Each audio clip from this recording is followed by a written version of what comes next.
রাধে, আমি জয়। আমার চ্যানেলের নাম হচ্ছে কন্টেন্ট ক্রিয়েটার জয়। আমি এখন রয়েছি এই মুহূর্তে কিরণশঙ্কর রোডে।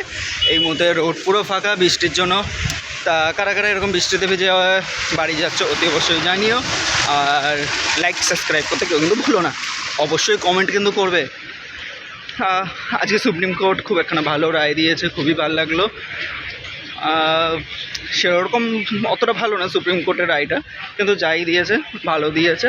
আর অপোজিশনের উকিল মানে সত্যি ওনার মাথা খারাপ, যা দিয়েছে যা বলেছে। চলো এখন সেটা নিয়ে আমাদেরকে থাকতে হবে, যে আমরা যেটা করেছি জাস্টিসের জন্য সেটা যে এত ভালো রেজাল্ট দেবে ভাবিনি। সবাইকে থ্যাংক ইউ, আর সবাইকে অসংখ্য ধন্যবাদ যে সবাই মিলে এই বিষয়টা দেখেছো নিজের মনে করে, এটাই অনেক। ভিডিওটা কেমন লাগছে অতি অবশ্যই জানাবে, লাইক সাবস্ক্রাইব করতে কেউ কিন্তু ভুলবে না। রাধে রাধে।